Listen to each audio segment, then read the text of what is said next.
Bueno, llegamos al último bloque. Dejé para un análisis TDS que tiene que ver con temas de justicia y seguros que se están debatiendo en este momento, que resultan importantes. Y vamos a hablar de dos situaciones. Primero, recordarán que en una previa, hará aproximadamente 3 semanas, además lo publicamos en el News, decíamos que se venía el desempate en la Corte.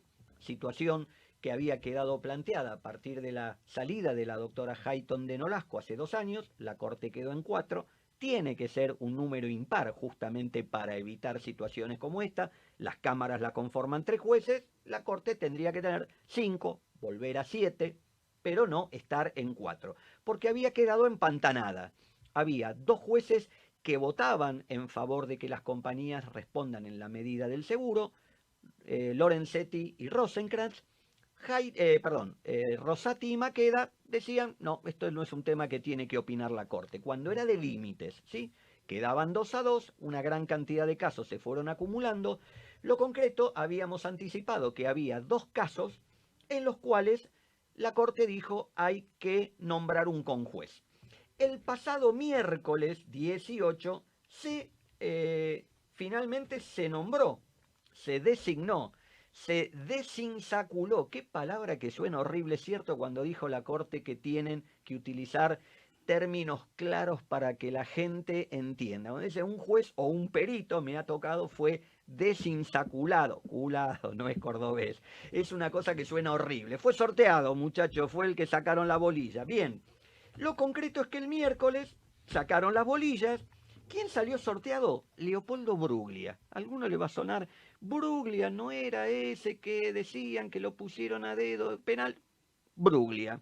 Y como suplente, por si no aceptase Bruglia, Alejandro Castellanos, presidente de la Cámara Federal de Salta.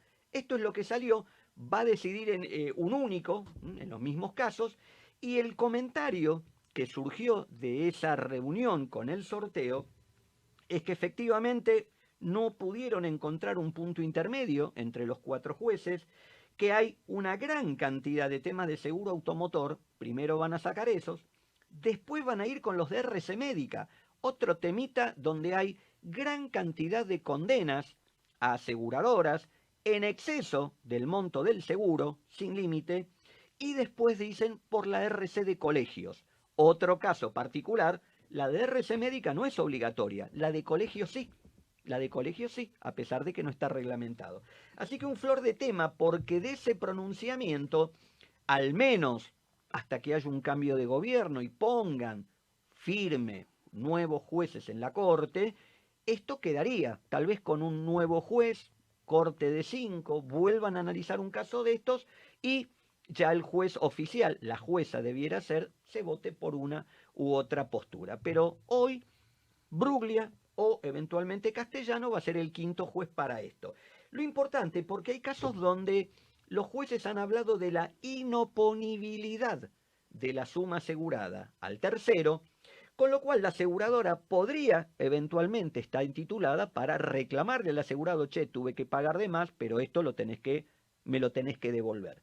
En otros casos, lo que ha dictado la justicia es la nulidad del límite asegurado. Y cuando dictan la nulidad, ya le es mucho más complejo desde lo legal a la compañía ir a reclamarle al asegurado lo que pagó de más.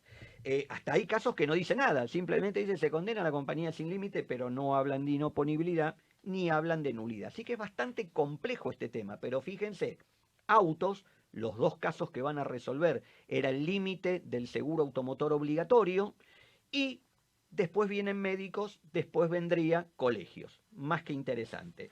Pero el otro caso tiene que ver con que la Cámara Comercial llamó a un plenario con un tema de seguros y límite aplicable para las destrucciones totales. Y acá en cierta forma, particularmente, tengo que darle cierta razón a lo que manifiestan algunos jueces. ¿Qué pasa? Hubo un caso en la Sala F, la Luisa de Suipacha, Sociedad Anónima contra Zurich, donde encuentran que había disparidad de criterios de distintas cámaras respecto de cómo hay que pagar un siniestro automotor, donde había una destrucción total, la compañía no lo aceptó, a los 6 años sale el fallo.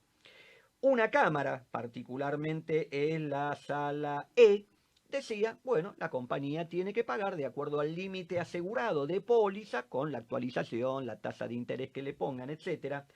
Pero esto entró en colisión con la opinión de otras dos salas del fuero, en este caso la sala B y la sala F, que dijeron no, no se puede respetar el límite cuando la aseguradora no respetó su obligación de pagar en tiempo y forma, sino que lo que hay que pagar es la suma asegurada de un vehículo de iguales características al momento del fallo. Claro, cuando le dijeron no, no es destrucción total, el auto tendría 4 años de antigüedad. Se lo vamos a pagar 6 años más tarde, no compra el mismo auto.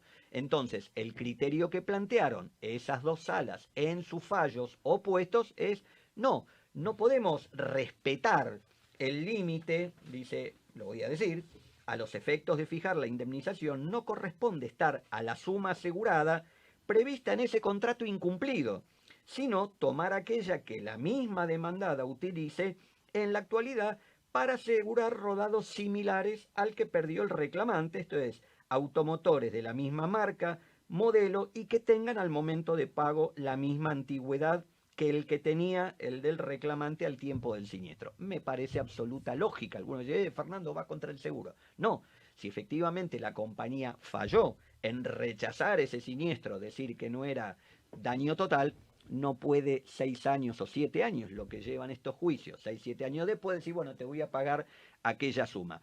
Pero la diferencia de esto con el otro fallo del que hablamos, que sería provisorio porque es un fallo de un conjuez, es que un plenario se transforma en obligatorio para todo el fuero, para los jueces de primera, para los jueces de cámara.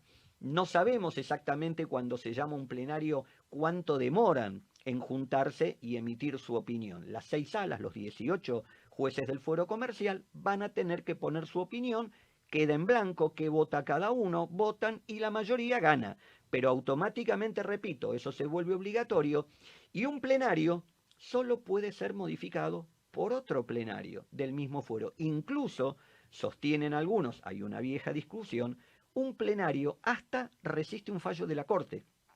Alguno recordará una situación que está planteada hace más de una década con lo que los jueces del fuero civil dijeron sobre que la franquicia del seguro automotor, del transporte automotor, no es oponible al tercero y que la aseguradora tiene que pagarlo, o Barrio y Gauna, ese plenario, fue a la Corte dijo que no, pero muchos jueces inferiores dicen es un plenario. Para mí el plenario es palabra santa, ni siquiera lo modifica el fallo de la Corte. Así que muy probablemente antes de fin de año tengamos este plenario sobre el tema de destrucción total y qué valor de vehículo tomar entonces en definitiva para la indemnización. Dos temas donde la justicia tiene puesto el foco en el seguro. Vamos a la última tanda.